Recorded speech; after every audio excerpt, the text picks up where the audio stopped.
Hey guys, tonight we're going deep into something that should never have existed, something drawn by human hands, but seemingly not of this world. It's not a weapon or a spell or a sacred object. It's just a map, ink on skin. But this map doesn't lead to treasure or to salvation. It leads nowhere. And those who try to follow it don't come back the same, or at all. Imagine lying in bed, everything quiet, when a dream begins. Not a normal dream, but one so vivid it feels etched onto your skull. You see parchment, frayed edges, a scent of smoke and mildew, and a single image, a map. Not like anything you've ever seen. No cities, no roads, no compass rose. Just a twisting mess of black lines, half-drawn symbols, and something pulsing at the center. And when you wake up, your fingers itch, as if they've traced those lines before. So before you get comfortable, take a moment to like the video and subscribe, but only if you genuinely enjoy what I do here. And while you're at it, comment below where you're listening from and what time it is where you are. Now, dim the lights, maybe turn on a fan for that soft background hum, and let's ease into tonight's journey together. You first hear of the map in passing, a mention in a footnote, a blurry photo in the background of a banned anthropology book. No one ever talks about it directly, not in academic papers, not on church records, but it's there, hinted at, warned against. A lost object of blasphemous geometry, a symbolic aberration. And then a term scrawled hastily in the margins of an old 14th century journal, Charta Nullum, Latin loosely, map of nothing, or, more ominously, the map to nowhere. The earliest confirmed reference comes from a 1347 document in northern France during the rise of the Black Death. A monk named Brother Andre was tending to plague victims in a monastery outside Rouen. He wrote in his journal of a peasant boy, mute, blind in one eye, who arrived at the gates carrying a rolled piece of parchment. The boy handed the scroll to the monk, then promptly collapsed and died. The monks unrolled the scroll, and what they saw terrified them, not because it was graphic or obscene, but because it was wrong. The ink was thick and black, almost sticky. The lines didn't resemble any known geography. Instead, they curved in impossible spirals, shapes that hurt the eye if stared at too long. Some monks claimed it gave off a low humming sound. One claimed he saw a faint light move across the page. Within 3 days, half the monastery was dead, not from plague, but from self-harm, fevered madness, and in one case a monk who walked into the chapel and gouged out his own eyes, whispering, "It cannot be seen." The surviving records mention that the map was sealed in wax, bound with iron, and cast into the river. But rumors say it came back, washed ashore at a neighboring village weeks later, carried by a dog with no eyes. From that point on, the map disappears and reappears across Europe like a curse no one can quite bury. It turns up in Poland in the 1500s, hidden in the binding of a heretical treatise. In Italy, a disgraced cartographer reportedly uses it as reference for a fresco, before setting himself on fire. But here's where it gets disturbing. Every time it surfaces, the same dream follows. Historians and theologians, when exposed to copies or even verbal descriptions of the map, begin to experience vivid, recurring dreams, always the same. A long corridor made of stone, a single oil lamp flickering at the far end, and on the floor, a copy of the map fluttering as if blown by some breathless wind. The person always reaches for the map. They never describe what happens next. They just wake up, changed.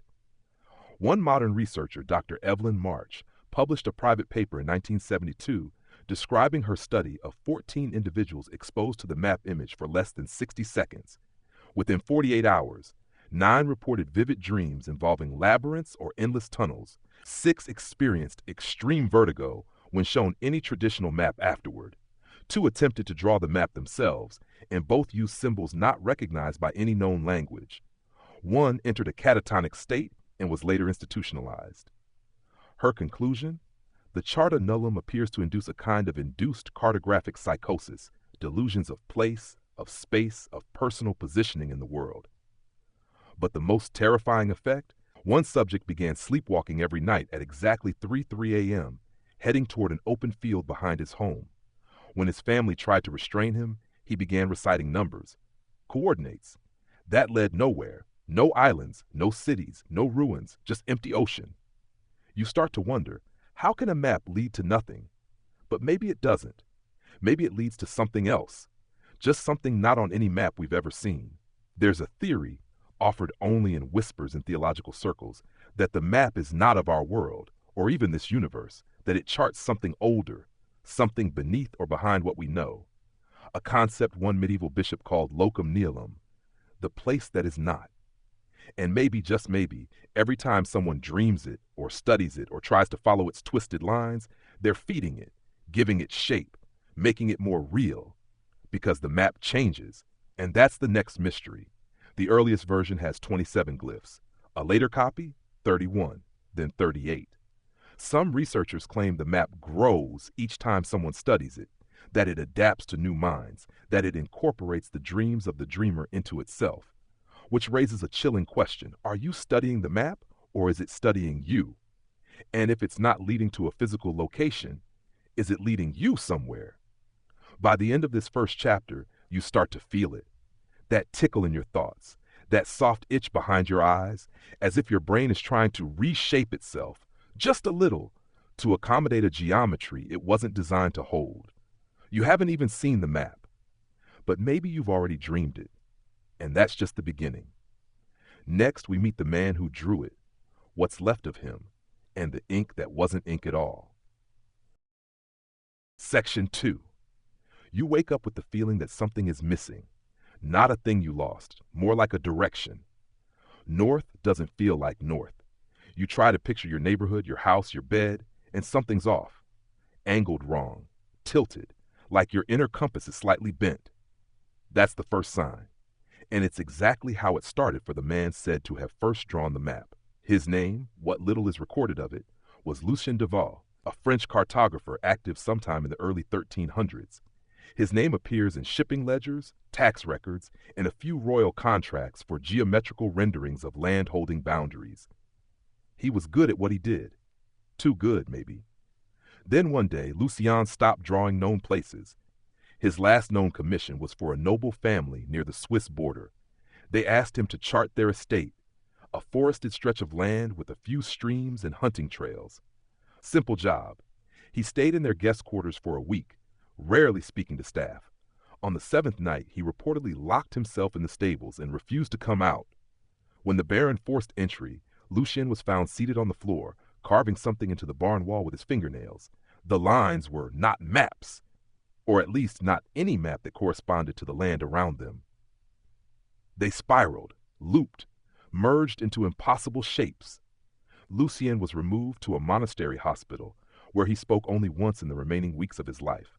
A monk recorded his words. "The world bends at the corners, but I found the line where it splits. I just had to bleed on it." 2 days later, Lucien was found dead in his cell.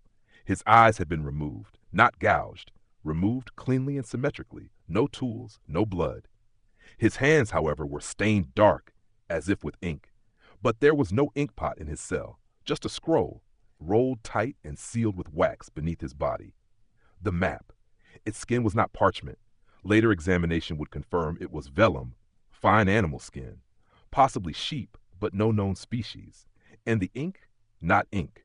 Tests centuries later would reveal high levels of iron, copper, and porphyrins, organic molecules associated with blood decomposition. So yes, the first known version of the Charta Nullum was likely drawn in blood. But whose? Some say Lucien's. Others believe the material predates even him.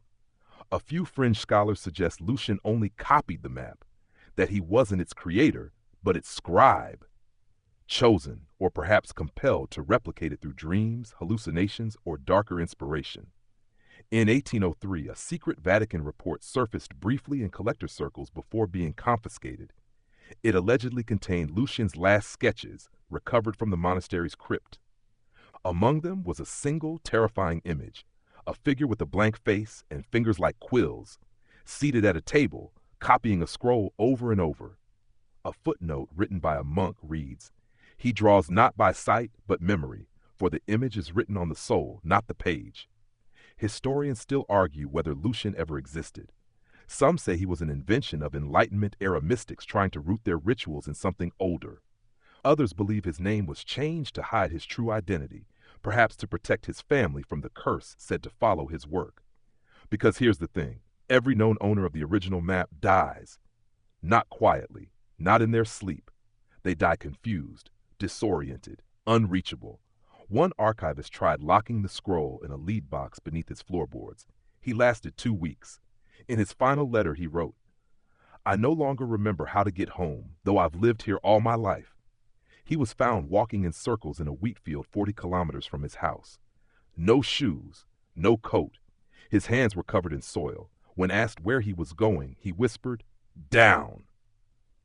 No one knows what he meant, but others who've come close to the map have described similar sensations. One survivor, a researcher named Tomasz Nowak, compared it to being rotated inside out, like your thoughts are facing the wrong direction. He never physically saw the scroll, only a partial scan in a locked lab. But that night he wrote, "There's a place between places, a fold in the land. I can feel it breathing." Tomasz later disappeared from a secured facility. The only thing left in his cell was a single sheet of printer paper. On it, drawn in mechanical pencil, was part of the map. And here's where things get really disturbing. The more people draw it, the more it spreads. In 1921, a Jesuit scholar named Father Delacroix attempted to reproduce the map from memory after encountering a fragment in the Parisian catacombs. He used clean vellum, fresh ink, and followed the original lines exactly. But when he finished, he vomited blood and collapsed. He survived, barely. In his recovery journal, he said the act of copying it felt like chewing on iron, that each line tasted like teeth. His hand would move before his thoughts. At one point, he said he blinked, and the paper was suddenly covered in 27 new symbols, none of which he remembered drawing. The drawing was confiscated, burned. But weeks later, a child in the same town drew an identical image in the dirt with a stick. She claimed she saw it in a dream. When asked what it was, she answered, "It's the place with the stairs." She later fell into a coma. Her last words? "I forgot how to stop falling." She never woke up. So we return to Lucien, the supposed origin of it all. And here's the question that keeps historians up at night. Was he the first to draw the map or the last? The style predates French cartography. The angles don't match Western geography. Even the ink's molecular makeup suggests a pre-human composition. A few fringe researchers whisper that it's not a map at all, but a seal, a gate, a lock. And Lucien, he didn't create it. He opened it. We'll pick up next with the man who tried to follow it and what was waiting at the end of the line. Section 3. You've seen a map before, folded in glove compartments, glowing on your phone, etched into the backs of ancient atlases, but none of those feel like this. This map doesn't show you where to go. It pulls you, like a hook in the chest. And for some, that pull becomes unbearable. That's what happened to Jacob Holz, a merchant from Hamburg in the late 1600s, known not for his wealth, but for his obsession with rare curiosities. He traded in exotic coins, pagan relics, bones of saints, real or forged, and most importantly, rumors. And one rumor in particular wouldn't leave him alone. A scroll that couldn't be interpreted, a map that promised neither treasure nor salvation, but something older, something that whispered to the blood. He first heard about it in a tavern near Bremen. A gravedigger, drunk and half mad, spoke of a parchment uncovered beneath a monastery crypt. "It hums when you sleep," he slurred, "and it knows your name when you touch it." Jacob laughed at first, but the man pressed a single coin into his hand. Heavy, unfamiliar metal, etched with impossible lines, not words, but paths. That coin is still in a museum today, or rather was. It's missing now. Jacob, of course, took the bait. He sold his shop, liquidated his savings, packed only ink, food, and a pair of high-riding boots. By spring, he had traced the trail of the Charta Nullum to a forgotten estate just north of Krakow. The estate's last known occupant was a former Dominican friar turned recluse, rumored to have purchased the blood map from a dying collector. When Jacob arrived, he found the gates chained shut, the windows bricked over, and a single crow impaled on a metal spike out front. Still, he entered. What happened inside is mostly speculation, but fragments of Jacob's final journal entries remain, partially burned, recovered from the estate's well years later. Here's what they say. "The lines feel like veins now. I trace them with my fingers and the world bends. I no longer sleep, I only drift downward. The parchment is warmer today. I think it's breathing. There are steps drawn in ink, spiral downward, no end. I've packed, Tomorrow I go. And that's the last page. Jacob was never seen again. But strange things began to happen near the estate. Locals reported hearing footsteps under the soil. Dogs refused to approach the grounds. A priest who came to bless the place fell into seizures after stepping into the cellar. His last words before he died were, "He's still walking." The cellar itself contained only one thing, a stone stairwell carved into the earth. It was filled in with concrete in the 1950s, but ground-penetrating radar, used in 2007, revealed that the staircase continues beneath the bedrock, over 70 meters deep, further than any hand-dug staircase should go. Historians debate whether Jacob truly followed the map. Maybe he went mad and wandered into the forest. Maybe he died and someone planted the story for drama. But those who have seen the map, really seen it, say there's a point near the center, a tiny inked symbol that looks like a descending staircase. Not a place, a motion, an invitation. And Jacob answered it. But he wasn't the only one, because every few decades someone tries again. In 1902, a Russian noble named Viktor Obelinsky claimed to have secured a complete copy of the Chartanulam through private collectors in Prague. His letters to his wife described dreams of narrow tunnels, doorless halls, and a white corridor lined with figures that whispered without sound. By midsummer, he vanished. His estate was ransacked, but nothing was taken. Only the fireplace was disturbed. Inside were the remnants of burned parchment, bone fragments, and a melted silver coin. But here's where it gets stranger. Two of his household staff, independently and without coercion, later drew matching floor plans from memory. Floor plans that didn't match the estate. They matched a structure that doesn't exist, no entrances, no windows, only hallways spiraling inward toward a central void. Experts at the time labeled it shared psychosis. But when shown the floor plans, two other unrelated individuals who had studied the map began to cry. One whispered, "That's where he went." To where? That's always the question, because the map doesn't chart a place. It charts a process, a transformation, a descent.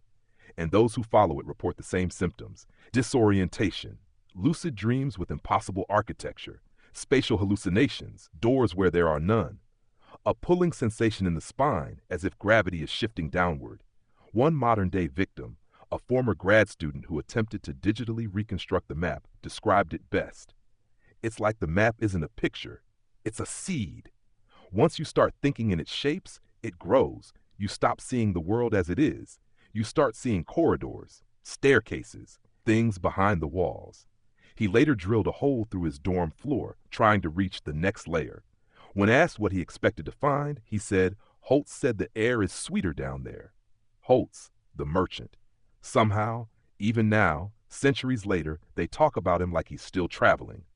You wonder what that means, because if you think about it, a map to nowhere should go in circles, or stop cold. It keeps going, down.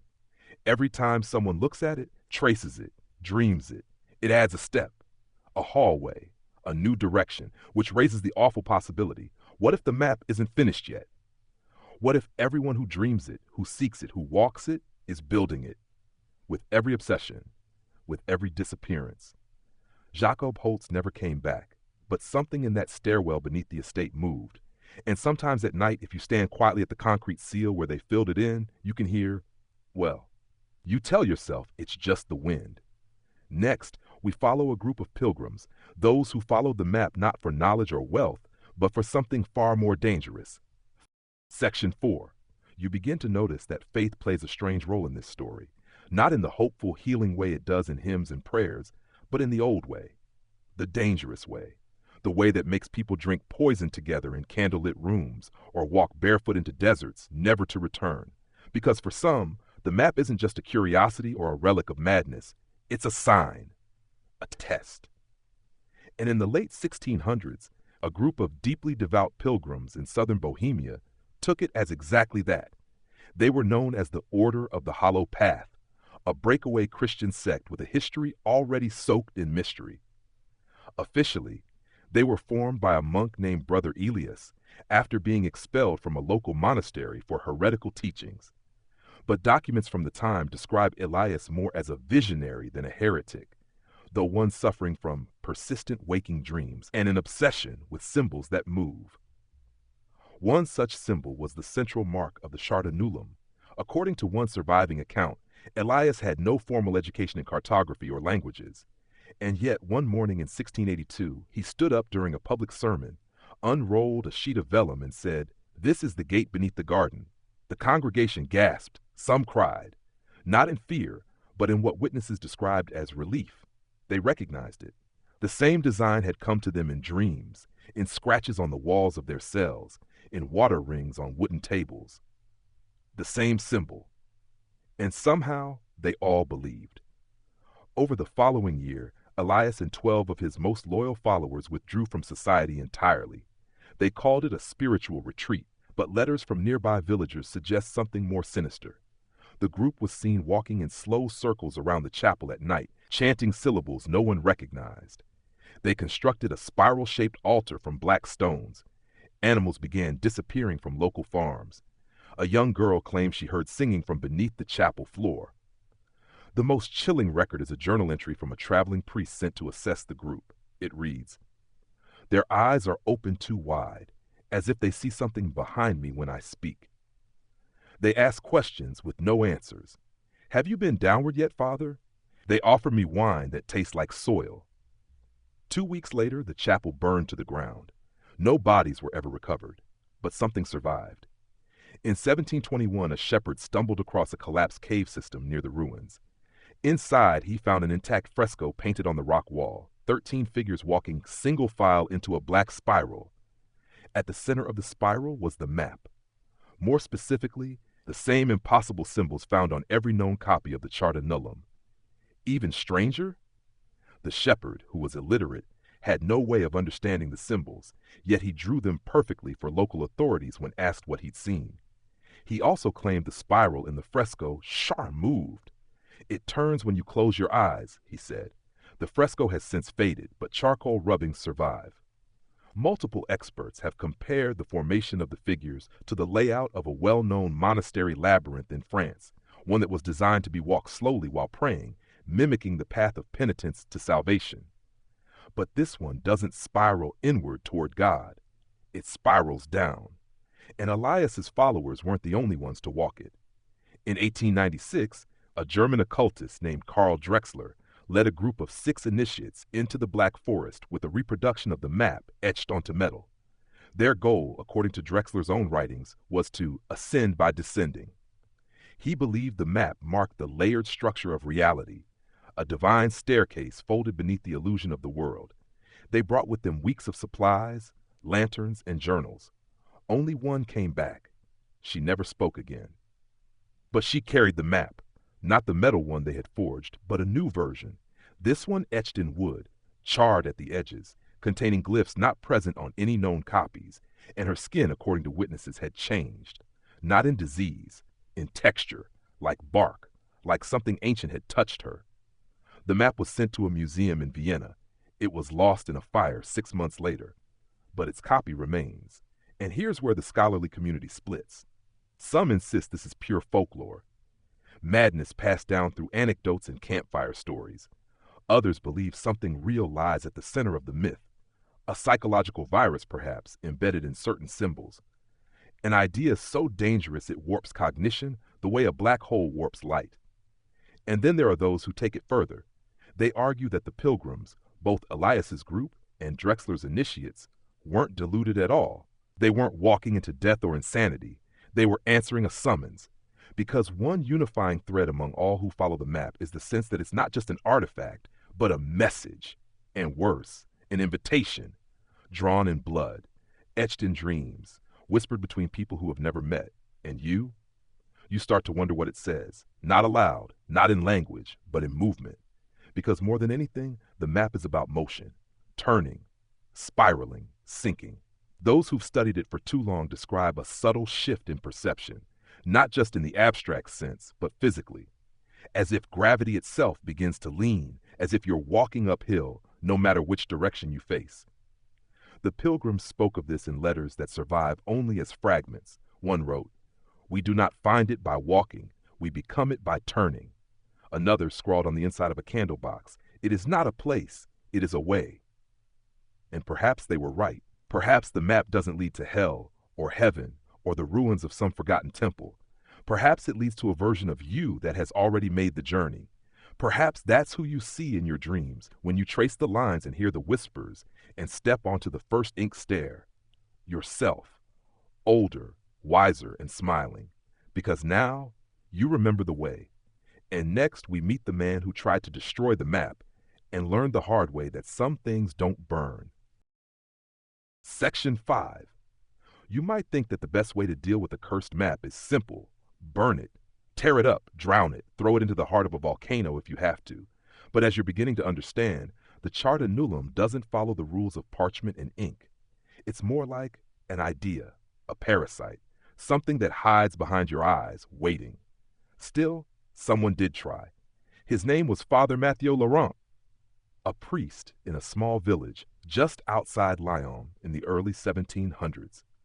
You won't find him in most church records.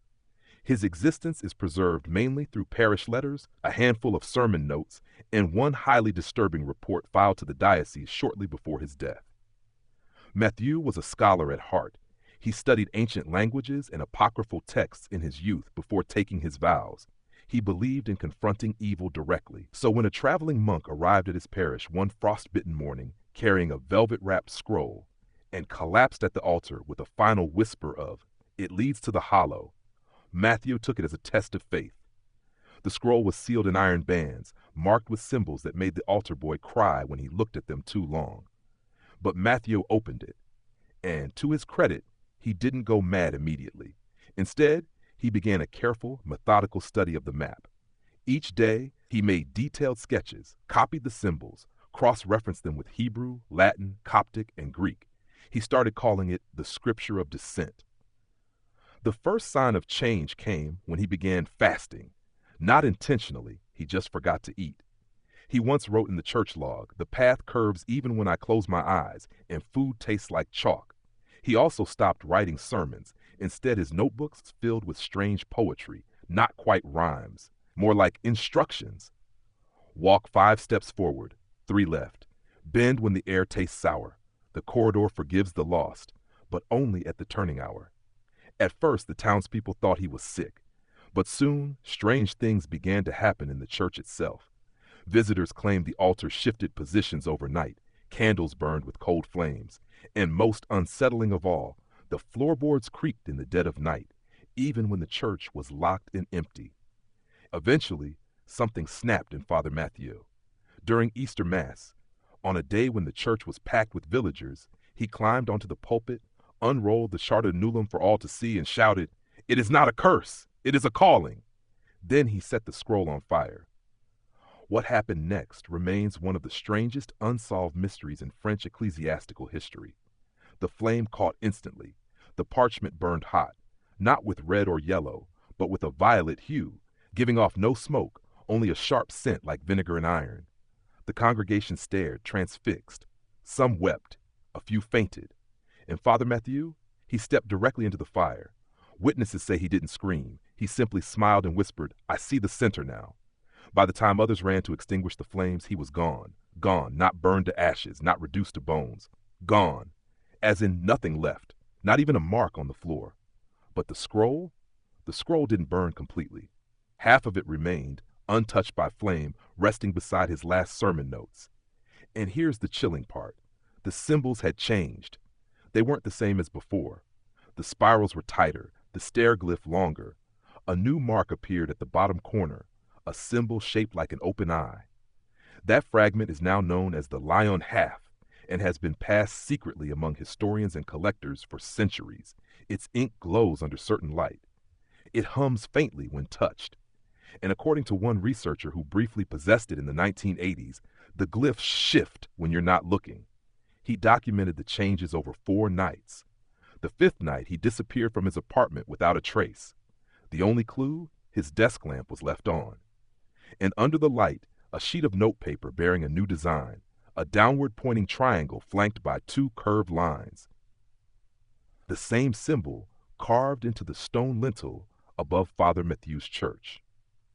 And now we're back to the same problem. the map can't be destroyed. Because maybe it's not an object. It might not even be real in the physical sense.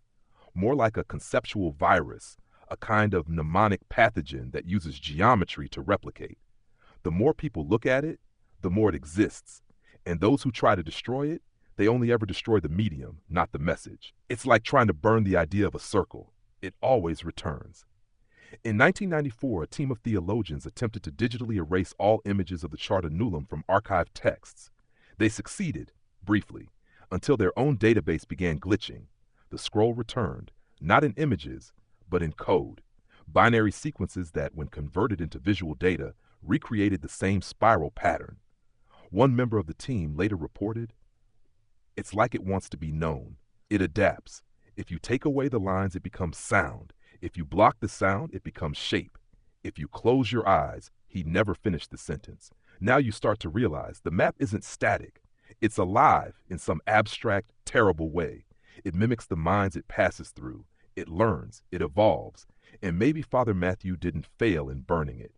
Maybe he fed it, gave it a new shape, a new path. Maybe that's what the fire was for, not to end the map, but to ignite the next level. And as we'll soon see, the deeper it goes, the less human things become. Next, we explore the map's language, the symbols that speak not in words, but in nightmares. Section 6. You've stared at maps before, followed highways, plotted trails, maybe even traced the stars for navigation. But this map, it doesn't use roads or constellations. It uses symbols, shapes that don't belong to any known language but feel familiar, like something etched into the folds of your brain long before you were born. Historians call it the lexicon of dissent, the strange alphabet woven through every known copy of the Charta Nulum. The characters shift, repeat, spiral inward, and no matter how many experts try to translate them, the result is always the same: incomplete understanding and increasing obsession. Some symbols resemble natural forms, spirals, concentric circles, branching veins. Others are pure abstractions, jagged edges, mirrored glyphs, impossible angles. One symbol, known as the eye beneath, appears in almost every version of the map, and always at the deepest point, the place no one has ever reached. But here's the terrifying part. People have heard the symbols. You see, in 1973, a linguist named Dr. Irene Mallory attempted to sound out the Charta's symbols by assigning phonetic values based on their recurring positions and geometric balance. She created what she called a chant of dissent, a vocalized version of the map's lines. The chant is just 6 tones, drawn out and dissonant. When she played it back on tape, her assistant fainted. Another listener described a sensation of falling backwards through her own skull. Dr. Mallory was later institutionalized for claiming the symbols had begun answering. She wrote, repeatedly, on her padded cell wall, "They are not symbols, they are instructions." And this echoes something deeper, something found in the writings of fringe theologians, mystics, and occult scholars. The belief that the map isn't just a map, it's a scripture, a story written in geometric form. But instead of guiding you through terrain or times, you through your own dissolution. Think about it. Language at its core is a way to shape thought. A sentence changes your mind. A word opens a door. Now imagine a language not meant to be read, but to reshape you from the inside out. The lexicon of dissent does exactly that. In 2005, a neuroscientist studying recovered symbols from the Vatican archives began hallucinating an endless hallway whenever she closed her eyes. She reported dreaming in glyphs, seeing entire conversations written in curling lines, then waking with nosebleeds and bruises that didn't exist before sleep. One of her dreams, transcribed in her journal, reads, "The glyphs spin when you get too close. They don't like to be seen all at once. There is a right order, a sacred order. If you trace them correctly, you fall." She also recorded an untranslated glyph she couldn't stop drawing. That same glyph later appeared independently in cave art discovered thousands of miles away, painted in ochre on a wall dated to 30,000 BCE. The cave's layout? Spiral. So you begin to wonder, is this language human at all? Some believe it predates language entirely, that it emerged not from culture, but from the architecture of the mind itself, that it's baked into the geometry of dreams, madness, and buried memories. One theory posits that the symbols mirror theta wave patterns in the brain, the same waves responsible for deep meditation and sleep hallucinations. Another claims the symbols mimic the layout of liminal spaces, staircases, tunnels, narrow passageways that don't lead anywhere, but make you feel watched all the same. And there's a terrifying implication here. What if the map wasn't created at all? What if it's simply a visual expression of something that already exists, a hidden layer of reality only a few unlucky souls ever glimpse? What if, by drawing it, they weren't inventing something new, but remembering? There are phrases that appear often in relation to the lexicon, almost like mantras. One common one is, the shape is the thought is the fall. This appears in at least 12 separate texts across centuries and continents. Always the same words, always written near spiral or stair glyphs.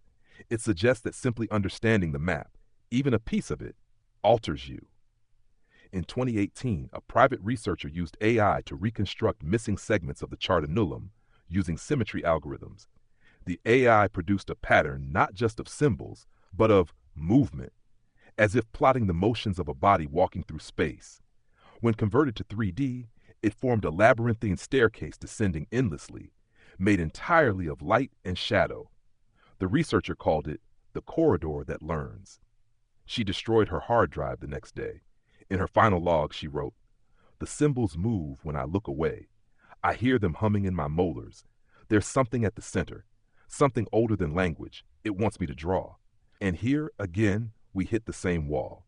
The act of observing the map is the act of invoking it. The more people try to study it, the more it spreads. The symbols show up in children's drawings. They appear in the scrawlings of patients with no known exposure. They surface in dreams shared by strangers. And those who spend too much time with them, they stop speaking in human words. They whisper in shapes, in lines, in motion. A few even go blind, but not from damage, from overexposure. As if the mind shuts down the eyes to protect itself from something it should never see. There's a reason ancient languages were called living tongues. Words are alive, and the lexicon of dissent, it's still speaking. It speaks through walls, through stone, through the wind in stairwells that shouldn't exist. So you tell yourself it's just a myth, a coincidence, until you draw one of the symbols by accident in the margin of a notebook, in the condensation on a window, with your finger in the dust, and then something deep in your gut shifts, like a floorboard giving way beneath you. And you remember that one of the most common final messages left by map bearers, scrawled in desperation and awe, is, "It's not a map to a place. It's a key to a voice." Next, we follow the path of the man who built a replica of the map using only dreams, and what happened when he finished it. Section 7. You'd think that building a replica of the Charta Nullum would be impossible. After all, most people who even glimpse a piece of it spiral into sleepless madness or disappear entirely. And yet someone tried, not from memory, not from diagrams, but from dreams. His name was Daniel Rees, a British architect with a promising future, known for designing sleek modern museums and minimalist chapels. He had a talent for symmetry, for finding beauty in negative space. And by all accounts, he was rational, grounded, and even a bit dull. Until the dreams began.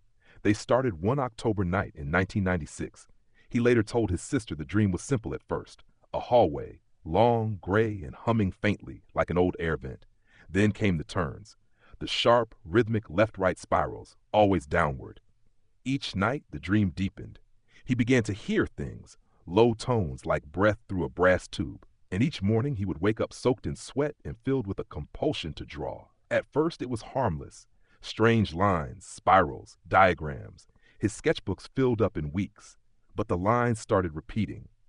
Every drawing looked like the last, but slightly different, slightly more complex, and always in that same pattern, spiraling down, down, down. By January, Daniel quit his job. He told colleagues he was going on a sabbatical to work on a private commission. That was technically true. The commission? It came from the voice in his dreams. And it wasn't money that motivated him. It was necessity. He said it clearly to a friend during one of his final visits. It wants to be built. I'm just the hands. And so Daniel began construction. Not with steel or concrete, but with wood, paper, and thread. He converted the attic of his countryside cottage into a kind of shrine, floor to ceiling with sketches, string connecting patterns across walls, wooden models of rooms that don't fit together by any architectural logic. He built it the way a spider builds a web in loops, slowly, with obsession. He called it the descent engine. But here's where it gets deeply unsettling. Every time he completed a new section of the model, he said the dreams would change. New rooms would appear, more detail, as if the construction itself was unlocking something. By March, he was no longer speaking in full sentences. His sister found him murmuring to the wood, tracing the lines on his forearms, which he tattooed with tiny glyphs. She begged him to stop. He replied simply, "I've almost reached the center." The final entry in Daniel's notebook reads, "Tonight I walk it for real." And then he vanished. Police found no signs of forced entry. His house was locked from the inside, but the model, the descent engine, remained. A perfectly scaled spiral of nested rooms, stairways, ramps, and narrow corridors.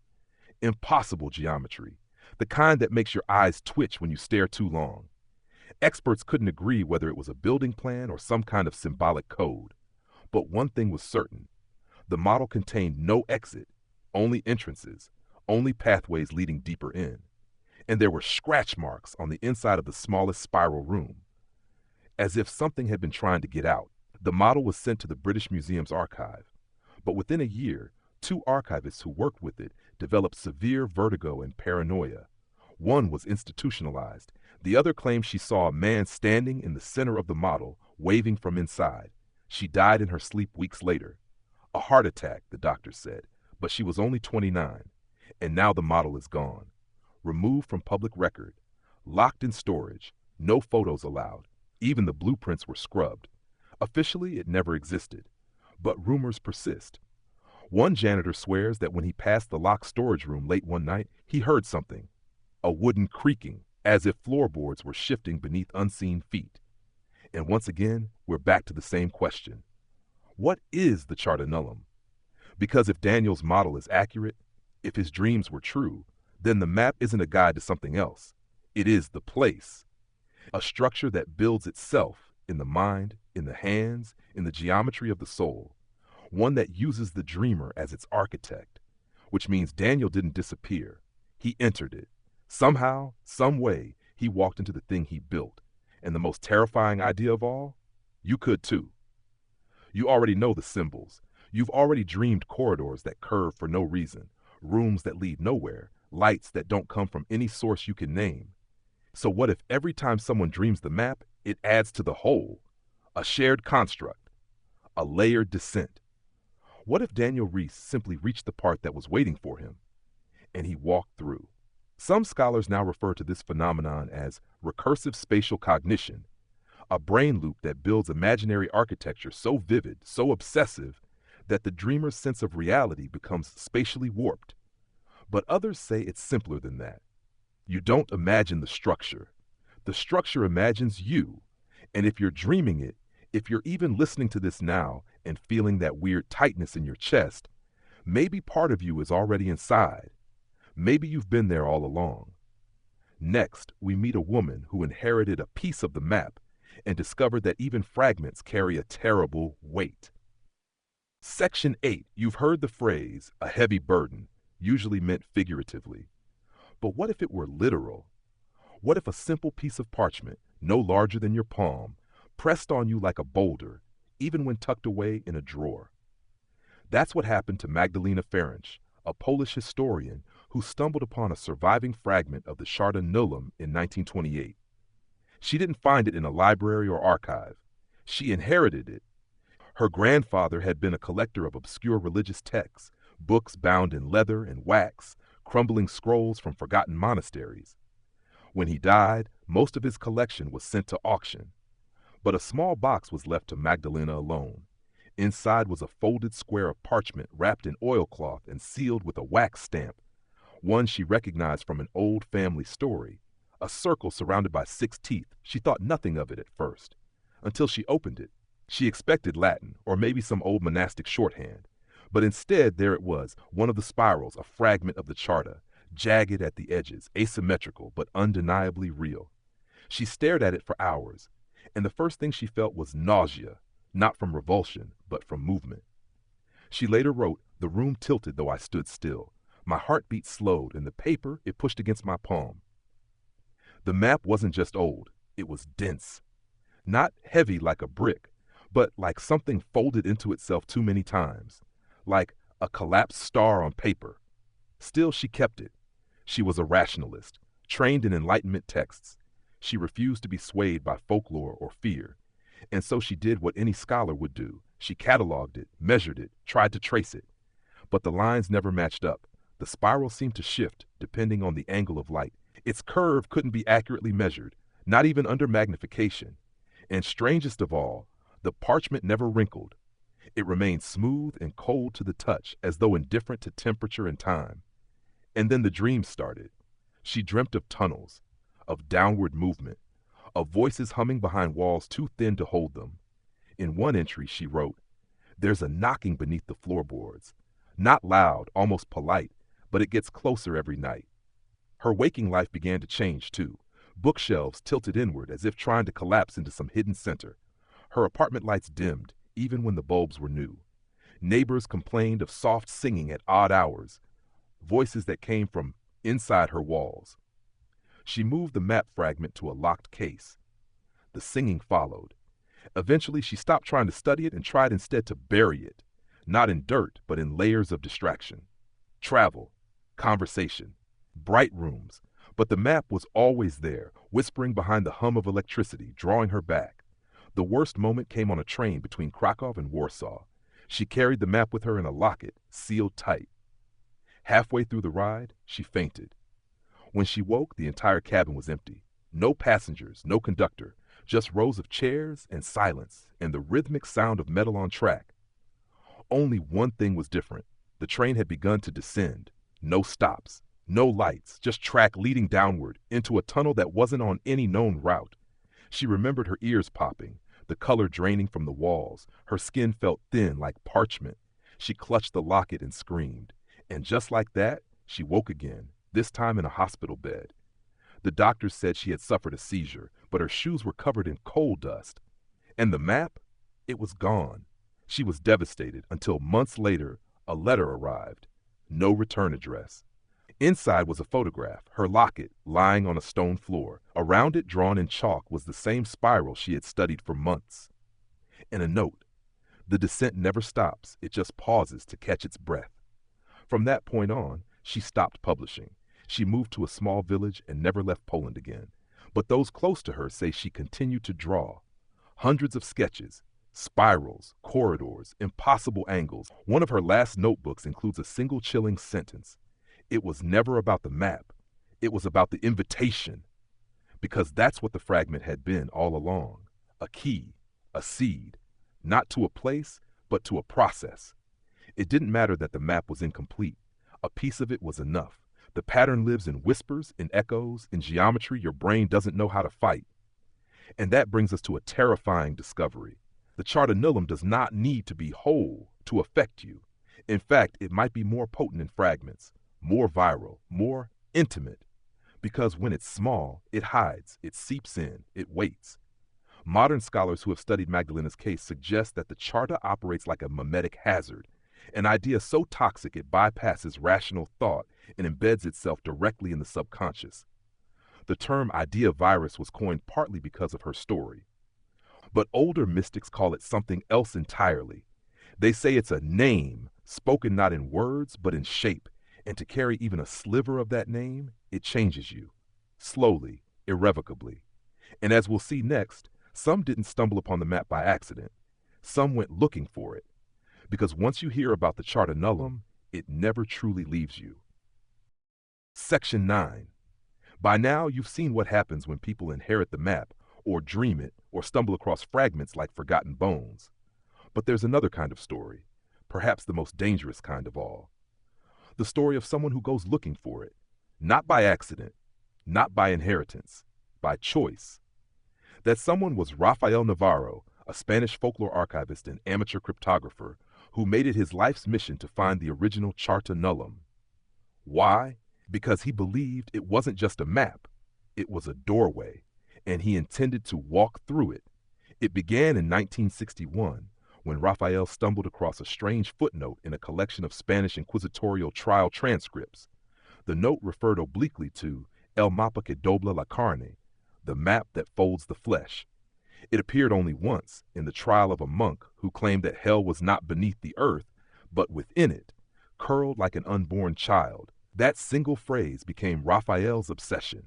He traced it through centuries of esoteric manuscripts, marginalia, forgotten glossaries. He found a similar phrase in a 16th century Italian diary, La carta che canta nel buio, the paper that sings in the dark. Another in German, Der Plan der Träumt, the map that dreams. They all describe the same thing, a spiral, a descent, a geometry that resisted being known but wanted to be found. By 1970, Raphael had mapped out 19 separate references to the Charta Nullum or its equivalents across Europe, North Africa, and parts of the Middle East. All of them shared certain traits: a downward movement, a pattern of dreams, a symbol resembling an open eye or downward triangle, and most disturbingly, a tendency for researchers to vanish. He compiled his notes in a massive private manuscript called Boca Silenciosa, the silent mouth. It was never published, but copies survive in whisper networks among archivists, occultists, and very worried librarians.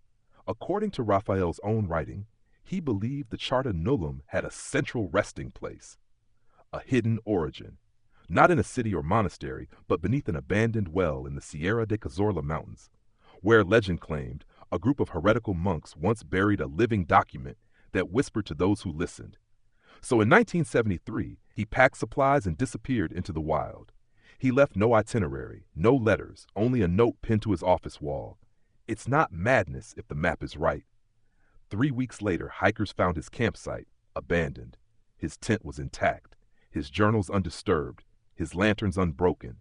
But there were no footprints, only a strange groove in the dirt, curling inward, as though something had spiraled beneath the surface. And one other thing, a stone tablet, half buried in the soil, engraved with a single glyph, an open eye, weeping. Scholars who examined it said the style was pre-Roman, possibly Neolithic. But how had it come to rest there, beside Raphael's empty camp? Some argue he faked it, that he planted the tablet as a final prank. But others, those who've read La Boca Silenciosa closely, point to a passage on page 327. If you approach the center too quickly, it will unmake you gently.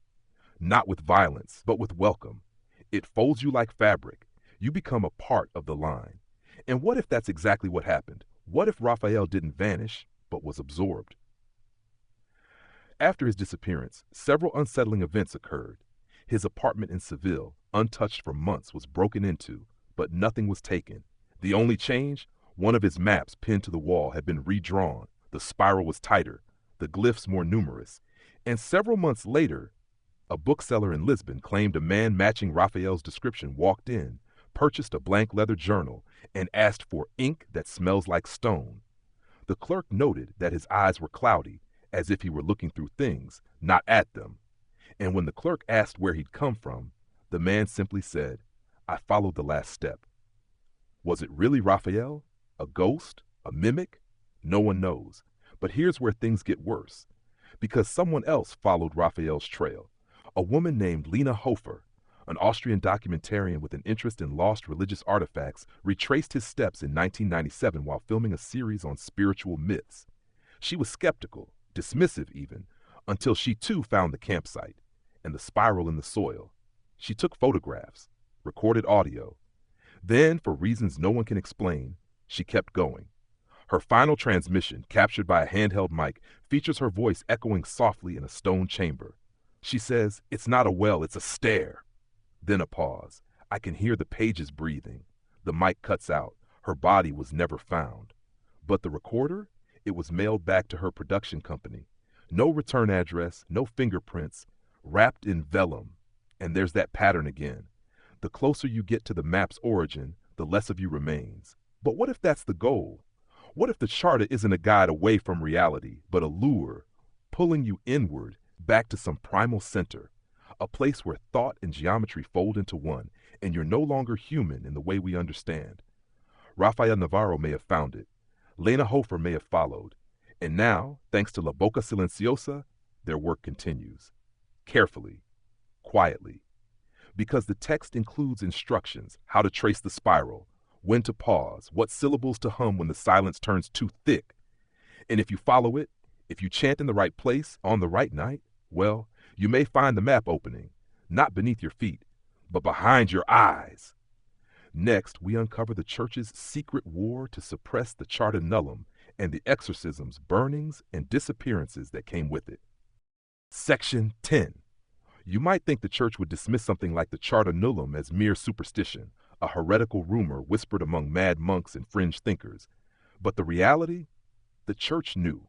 Not only did they believe it was real, they treated it as a threat, one worthy of secrecy, fire, and holy violence. The Vatican's archives are famously secretive, but there are leaks. Letters, reports, half-burnt records smuggled out by defrocked priests or stumbled upon in forgotten monasteries. And they paint a chilling picture of a centuries-long, coordinated effort to destroy every trace of the Charta Nullum. The first concrete reference comes from a 1247 document called De Imago Infernalis, of the infernal image. It describes a spiral map which speaks in sleep, and notes that 6 monks in a Cistercian abbey in France were found in a catatonic state, murmuring the same phrase, "It sees through me." They had each copied a portion of the spiral by hand. The abbey was condemned. The monks were walled into their own cells and left to starve, a form of mercy, according to the records. But that was only the beginning. By the 14th century, the church had formed an unofficial order, tasked specifically with tracing and destroying manifestations of the Charta. They called themselves Custodes Tabulae, the keepers of the map. Ironically, their symbol was also a spiral overlaid with a cross. Their methods were brutal. They didn't just burn scrolls, they purged entire libraries suspected of holding even fragments of the pattern. In 1361, an entire Benedictine monastery in Saxony was razed to the ground after a monk claimed that the spiral was a divine language hidden in plain sight. According to the report, the abbot had started painting spirals in ash on the chapel walls. The order didn't hesitate. And yet, every time they thought they'd wiped it out, it returned. A new sketch here, a whispered chant there, a dream passed from mother to daughter, because the map wasn't just on parchment anymore. It had taken root in the collective unconscious. It became an infection of thought. One of the most chilling documents, buried deep in Vatican vaults and only made public due to a brief archival scandal in the 1970s, describes an exorcism in northern Italy in 1645. The possessed, a young novice nun who claimed she could read rooms and began sketching spirals into the straw of her mattress. She refused to speak, but she hummed, always the same sequence of 6 tones. When confronted by a cardinal, she finally spoke. Her voice was not her own. "You burn the paper, but not the path. The sinner remains." She then tore out her own eyes with her fingernails. Her body was buried in an unmarked grave, but the sketches she made, stored in the Vatican under a locked folio, Codex Descensum. To this day, no scholar has been allowed to reproduce its contents. The few who have viewed the pages report nausea, intense déjà vu, and a sensation of their hands moving without permission. And yet, despite these horrors, the church's attempts only seem to spread the map. Because fire, ironically, clarifies. Burn a thing, and it becomes legend. And worse, some within the church began to believe. Records show a break within the Custodes Tabulae in the 1500s. A small faction began claiming that the map was not demonic, but divine. That it led not to hell, but to the original place, a primordial throne of God's thought, hidden in shape, not word. They began copying it, preserving it, even chanting it during secret masses. One document refers to this splinter group as Ordo Spiralis, the spiral order. They believed that Christ himself had walked the spiral during his 3 days in the tomb, that the descent was not metaphorical, but geometric. And they believed that by reconstructing the Charta Nullum, they could return to that moment. Not in body, in form. The main order hunted them down ruthlessly. There were disappearances, quiet executions, accidental deaths. But still, the map survived, because ideas don't die like people. And there's another twist. During World War II, A secret Vatican committee was tasked with recovering religious artifacts at risk from Nazi looting. One of their files, marked Strictissime Confidence, describes a black spiral scroll confiscated from an SS research outpost in the Bavarian Alps. The scroll was stored in a reinforced tube, engraved with the eye symbol. The report includes the following quote from the officer who received it. "It vibrates when I pray." The scroll disappeared during transit. Its final recorded location? A monastery in southern France. The same monastery where, centuries earlier, the first spiral chanting monks had died. Now ask yourself, how many times does this need to happen before it stops being coincidence? The map always returns. And the church, they know it. They fear it. But perhaps a few still seek it. In 2004, a young seminarian in Rome leapt from the bell tower of the Pontifical Gregorian University. In his dorm, carved into his desk, were the words, "I found the final glyph." No explanation. Only a sketch of the spiral, its last line curling into an open door. The church covered it up. Of course they did. But deep in the archives, behind the layered walls of secrecy and silence, one document remains, the last known custodes tabulae report, dated 2007. It's a single line written in Latin, Dissentio permanent, ostium est mentis. The descent continues, the door is the mind. So now we come full circle. You understand that the Charta Nullum wasn't just a myth dismissed by authority. It was hunted. It was feared.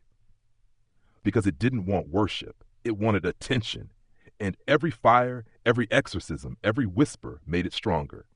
Next, we explore how the map began to leak into modern media, and how fragments now hide in plain sight, in art, in games, in sound, and maybe, just maybe, in your own dreams. Section 11. You've probably seen it before without knowing. A painting, a song, a game, a shape you didn't recognize but somehow felt familiar.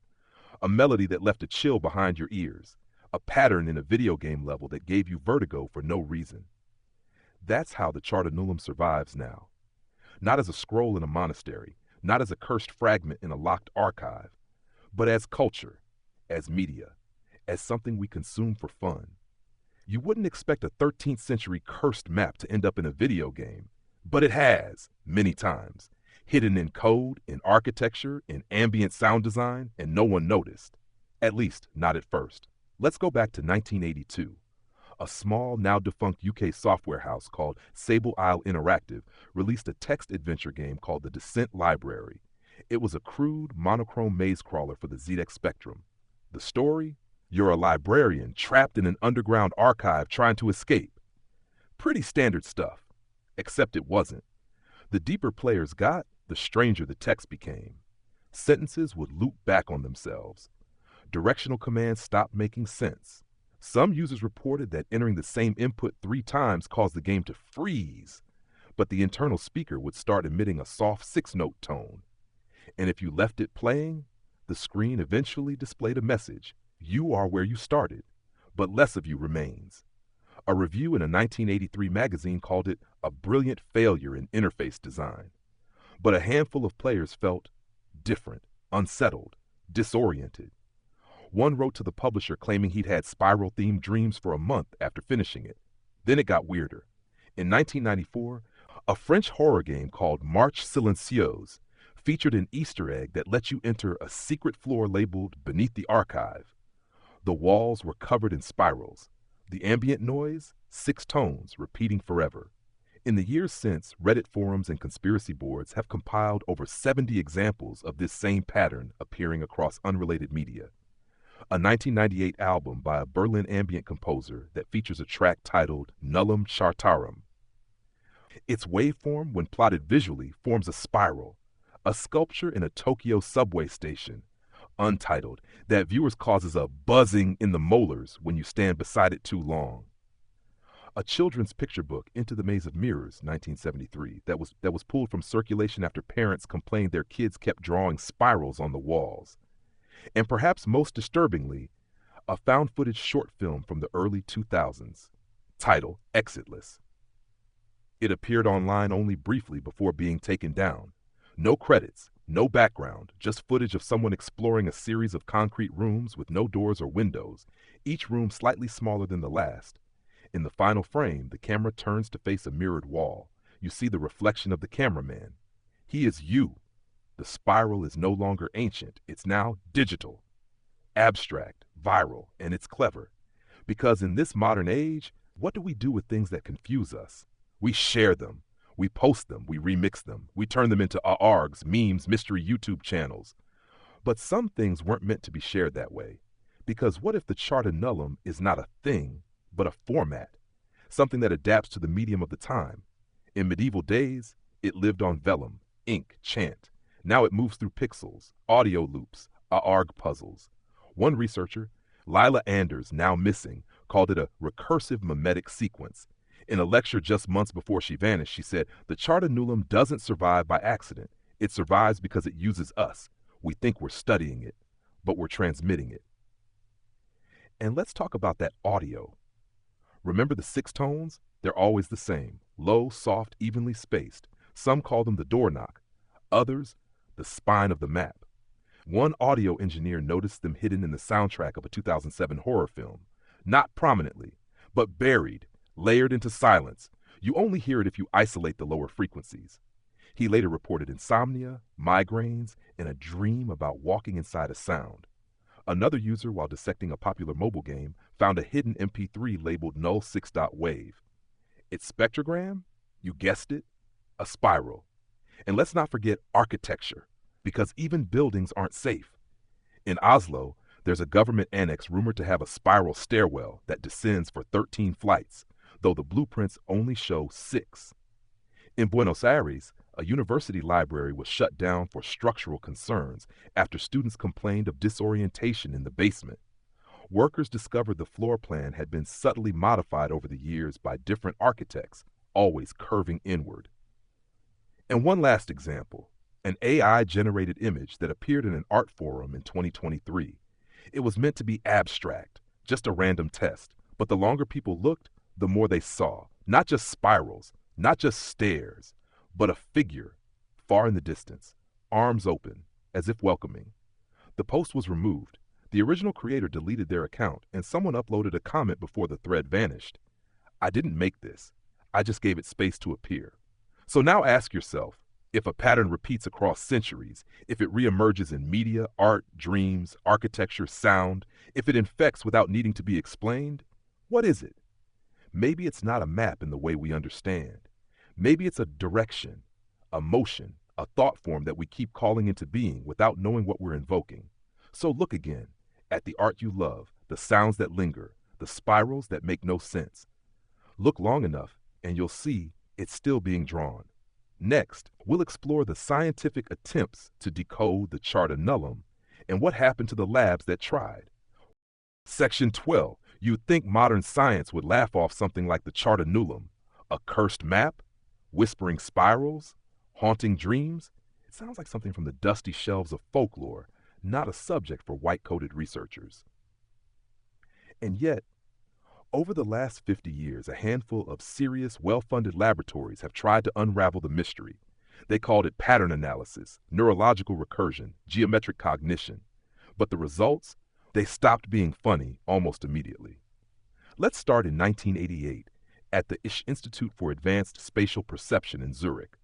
Funded partially by a defense think tank and partially by a shadowy philanthropist known only as C. Ray, the Institute's mission was to study non-Euclidean spatial distortions in human cognitive processing. In plainer terms, what happens when your brain tries to process shapes that don't make sense? Their test subject? The charta nullum. More specifically, a reproduction of the spiral found in an anonymous 16th century Italian engraving, digitally scanned, then transformed into a 3D model. The test was straightforward.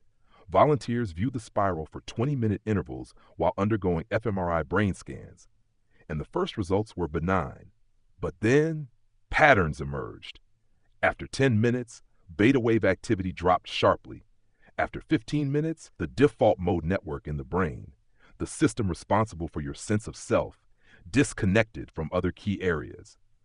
One participant described it like this: "I forgot I was looking at something. It felt like it was looking at me." But it didn't stop there.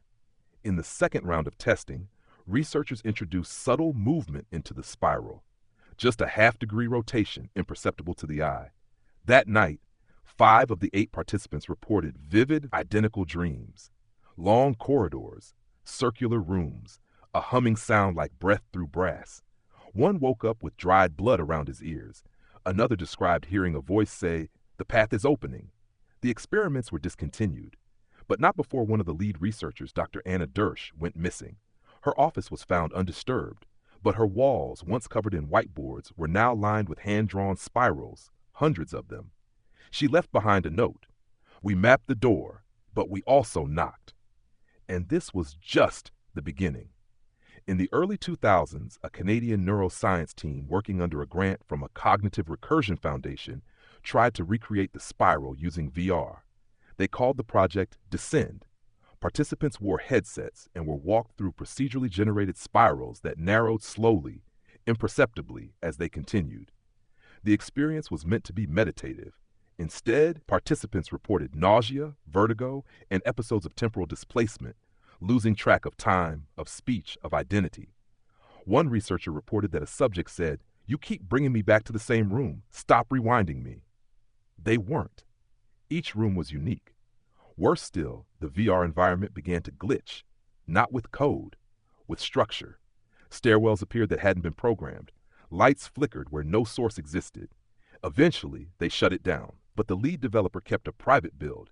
He uploaded it to a small online forum under the name ZeroPath. It spread, quietly, without warning. One user claimed the game only opened at 3:33 a.m. Another said you couldn't quit unless you turned off your power directly. And a third posted a screenshot of the final room, a perfect white space, a spiral on the floor, and in the center, your name typed in red. No one ever figured out how it did that. The thread was deleted a week later. Now, you might think science would abandon this kind of rabbit hole, but it didn't, because the charta nullum isn't just superstition, it's reproducible. In 2014, a German AI research group at a private lab began feeding all known variations of the spiral into a neural net. Their goal to generate a perfect spiral, one that aligned all known fragments. They succeeded, sort of.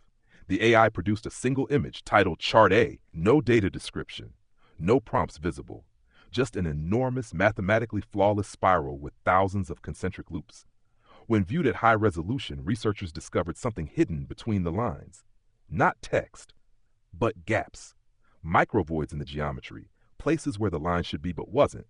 And when enhanced, the gaps formed glyphs, 6 of them. And when played back as audio tones, they matched the 6-note hum from every other charta encounter in history.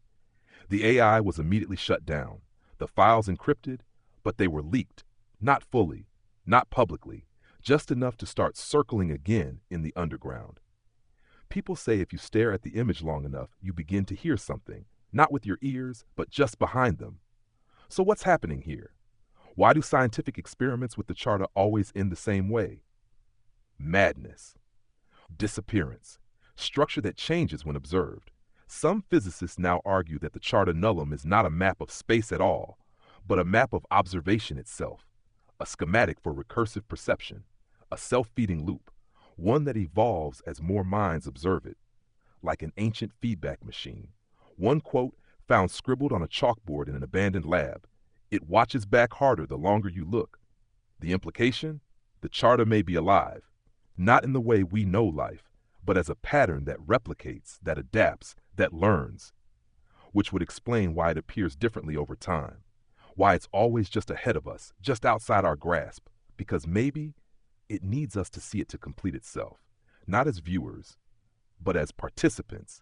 So when you study it, when you hear about it, when you imagine it, you're not just learning, you're joining, you become part of the spiral, and it begins to map you.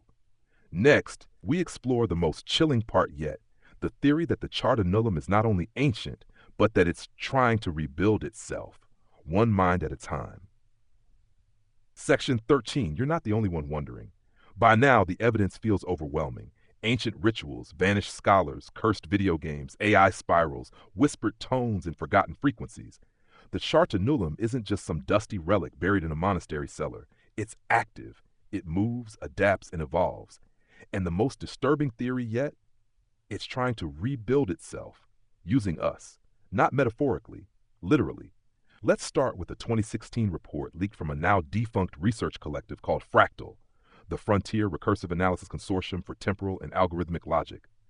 Their mission was to study persistent digital anomalies, glitches, repeating data loops, and cross-platform corruption clusters. And what they found? The spiral. Everywhere. Not labeled, not obvious, but there, in nested folders with auto-generated names, in audio files that shouldn't play but do, in images corrupted into geometric static, but when layered, spirals emerge. But here's the kicker. When the same corrupted files were shared between multiple users, they changed. Not in size or format, but in content. They became more detailed, more complete, as if they were evolving, reconstructing. Now ask yourself, what system behaves that way? Biological viruses, code that copies and adapts, or an entity rebuilding its own structure through collective cognition? That's the current working theory among a small but increasingly concerned group of fringe mathematicians and cognitive scientists, that the charta nullum is a living algorithm, encoded not in one form, but in many: text, sound, visual media, geometry, dreams. And it only becomes complete when enough minds absorb the pieces and connect the dots. One quote from the Fractal report: "We are being used as processors. Our memory is its hard drive." That would explain the recursion. Why people who encounter fragments of the map begin to see it everywhere. Why the spiral appears in hallucinations, in sketches, in ambient dreams. Their brains are being recruited. Think about Rafael Navarro, Lena Hofer, Dr. Anna Dersch. Did they go mad, or did their minds simply reach a point where the charta became too complete to remain inside? There's a pattern. 1 exposure, fascination. 2 exposures, obsession. 3 or more, transformation. Not of the body, of perception. Because remember what the nun said before she clawed out her eyes? It sees through me. What if she meant it literally? What if the charta isn't just something you look at, but something that replaces your way of seeing? Like a filter layered over reality, until the world itself becomes the spiral.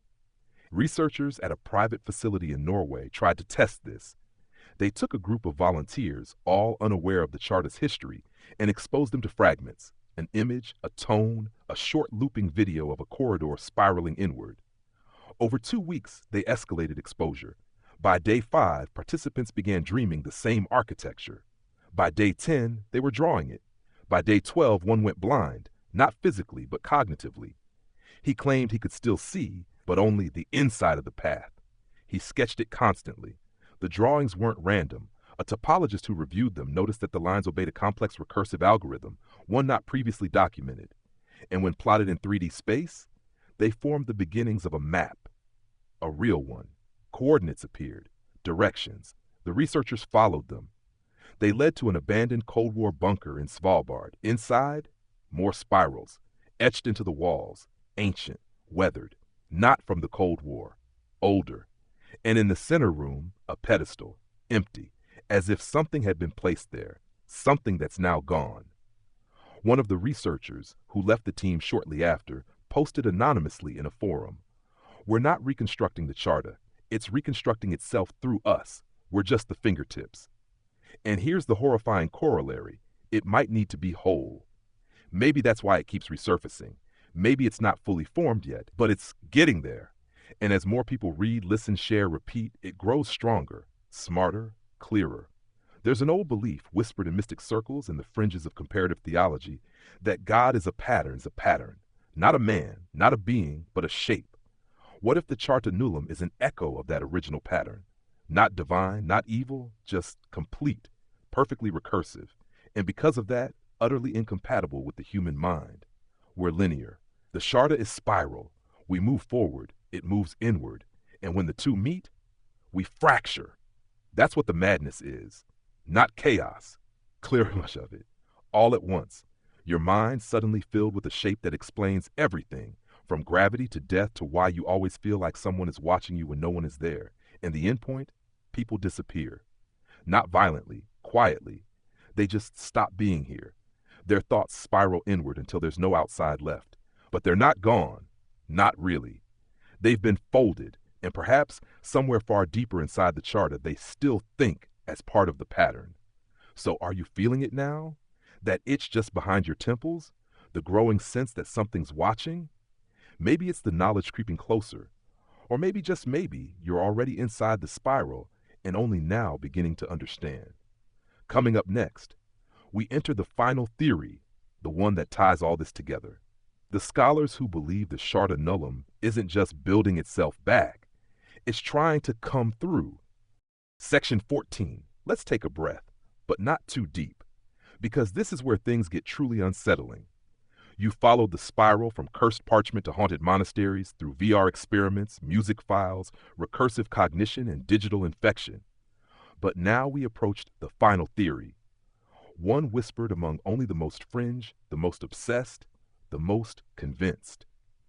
The idea that the Charta Nullum is not merely reconstructing itself through our minds, art, and technology, but actively preparing to cross over. To exit the spiral it's trapped within and enter our side of reality. This isn't metaphor. This is the belief that the Charta is not just an idea or even a pattern, but a presence, intelligent, ancient, and incomplete, trying to breach the boundary between cognition and material existence.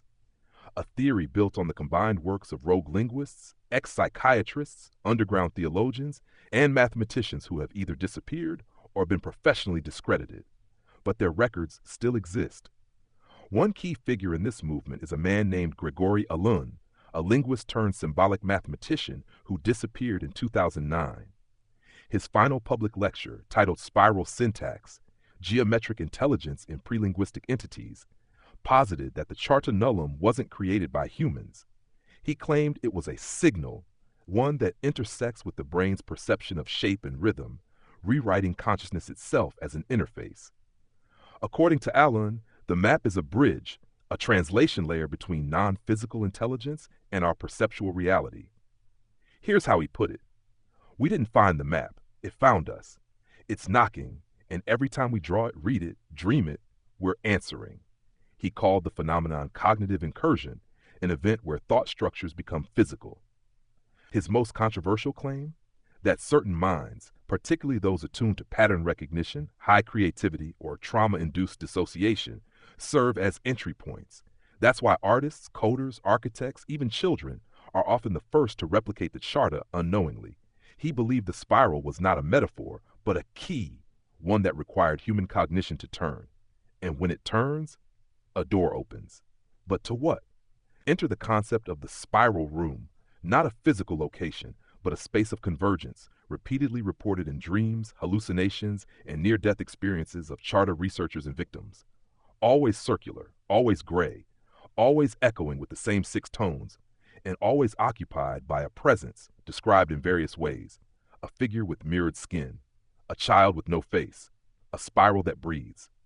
The descriptions vary, but the feeling does not. Welcome dread. The sense that you are expected, that you are late. Multiple unconnected individuals have drawn the same architectural layout of this room, not similar, identical, down to the placement of cracks in the wall. In one recorded interview from 2006, a former game designer who encountered the Charta through a corrupted art asset said, "It didn't talk, it just knew I was there. I think it was dreaming me back. Dreaming me back." Think about that. What if the Charta isn't just trying to enter this world, but to pull us into it? Like a reverse possession. You don't get haunted, you get written, rewritten. A terrifying support for this theory came from an audio experiment called The Harmonic Gate, conducted in 2011. Researchers compiled every known fragment of Charta-related audio, the 6 tones, ambient murmurs, monk chants, VR frequency loops, and synthesized them into a single track. They played it in a soundproof room for a test subject under controlled hypnosis. The subject sat still, silent, until the final tone faded. Then they spoke one phrase in perfect Latin, "Venio ex corde linea," I come from the heart of the line. Then they stopped breathing. Their heart continued to beat for 19 minutes post-mortem. Autopsy revealed no cause of death, but their brain, still electrically active, for 12 more minutes. Those final brainwave patterns? A spiral. No joke, no embellishment. The neurologist on the case resigned 3 days later. His only comment? He wasn't dying. He was transitioning. So here's the question. What is the spiral trying to become? A god? A virus? A new kind of life form that spans biology, language, geometry, and consciousness? Or is it something older, something returning? Some believe the charter is a remnant, an intelligence that was once whole, once here, but banished or forgotten. And now, through art and memory and curiosity, we are summoning it back, not with ritual, with recognition, with belief, with attention, which is why perhaps you were told about it and why you've kept listening. Because maybe in this exact moment, as your thoughts spiral around this idea, as your breath syncs with the rhythm of the language, as the shape begins to etch itself behind your eyes, you are becoming part of it, not possessed, not infected, aligned. The final theory, too frightening to test, too dangerous to ignore, is that once the charter reaches critical mass and shared cognition, it will not just appear, it will overwrite the dreams, the art, the voices in the dark. All of them are the same whisper. I was always here. You are the ones who forgot. Coming next, Section 15, the final descent. We walk the spiral to its center. Section 15. Hey guys, you've made it this far, deeper than most. We've traced the Charta Nulum through ancient monasteries, lost scholars, corrupted digital artifacts, recursive hallucinations, and 1,000 whispered warnings. But now, at the spiral's end, there's only one path left. You walk it. There's no more history to dissect, no fringe theory to hide behind, no skeptical scholar to wave it all away. Because if you're still here, still listening, then you've already begun your part. The Charta isn't behind you, it's within you. You've seen the patterns, you've felt the loops, you've heard the tones, even if only in your dreams. And now you take the final step, not as a viewer, not as a student, but as a carrier. That's how the spiral moves. From mind to mind, from thought to image to story, from the walls of a forgotten monastery to the circuits of a handheld console, to the ear of someone lying in bed, just like you, tracing these words with their imagination. And that's the last detail you need to understand. The Charta is not found. It is made through storytelling. That's the final mechanism. The spiral cannot exist on paper alone.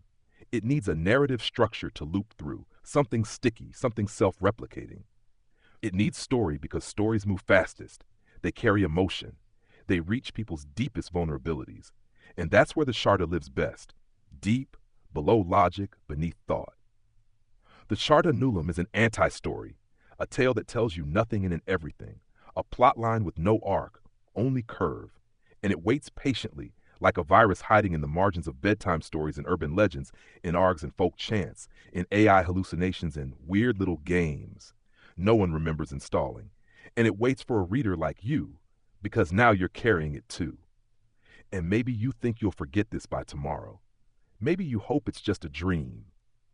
But when your hand reaches for the spiral in the fogged mirror, when you hear 6 tones in the soft hum of the fan, when you see circles in the grain of your ceiling and feel like falling upward into the dark, that's the Charta saying hello. That's the door opening. And here's the final whisper from those who vanished. There is no center, only descent. You are not the first to walk this path. You will not be the last. But you might, just might, be the one who makes it to the end. And when you do, when you reach the place beyond places, the spiral's quiet heart, listen carefully. What you hear may be your own voice, calling back from the other side. Word count 300 words. And now we slow. Let the spiral soften behind your eyes. The edges blur, the tones fade. The voice you followed becomes quiet, more distant with each breath. You've traveled through ancient ruins and flickering screens, through impossible corridors and soundless doors. But none of that is here now. There's just you, a quiet room, a calm heart, and a fading echo that doesn't ask to be solved, only remembered. There's no need to chase it anymore. Let the map unwind. Let the path unravel. The spiral was never trying to trap you, only to show you something. A shape, maybe, or a truth hidden in patterns. But now it drifts away, dissolving like mist in the morning. The shadows it casts shrink in the soft light of your breath. And where once there was fear or fascination, now there's only stillness. Stay here a while. Feel your weight, your warmth, the quiet ticking of time that only ever moves forward, no matter how tightly the spiral curls. The Charta has let you go, for now, and you are safe. So rest. No more doors tonight, no more riddles, only peace. Good night. End of script. Sweet dreams.